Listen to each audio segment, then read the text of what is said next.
16 à partir du verset 13. Jésus étant arrivé dans le territoire de Césarée, de Philippe, demanda à ses disciples, qui dit donc que je suis moi? Le fils de l'homme? Ils répondirent, les hommes disent que tu es Jean-Baptiste. Ok, on s'arrête là d'abord. Il dit que les hommes disent que tu es Jean-Baptiste.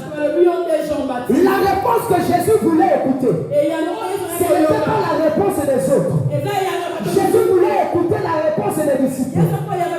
Il dit que les hommes disent que tu es Jean-Baptiste. Alors qui était Jean-Baptiste? Jean-Baptiste était la voix qui criait dans le désert, qui disait que répondez-vous, car le royaume des cieux est proche. Lui-même Jean-Baptiste, il était en train de témoigner. Il disait ceci: celui qui vient après moi, je ne suis même pas digne d'ouvrir même les souliers de sa chaussure. Je ne suis pas digne. Ça veut dire que ce n'était pas lui. Ça veut dire qu'il n'était pas Jean-Baptiste. Il n'était pas Jean-Baptiste. On continue. Il dit encore quoi? Les autres. Élie. Ils disent encore les autres Élie. Comment Élie? Élie c'était ce prophète. Donc par la colère, il a invoqué le feu.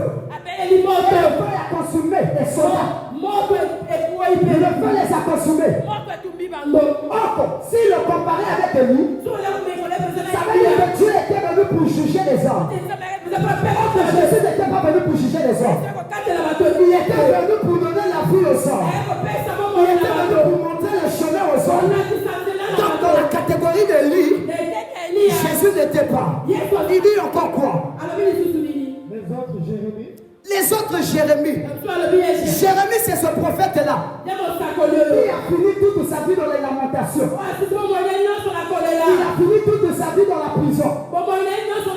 Il faisait que se lamenter. Il faisait que se lamenter. Donc Jésus n'était pas venu pour se lamenter.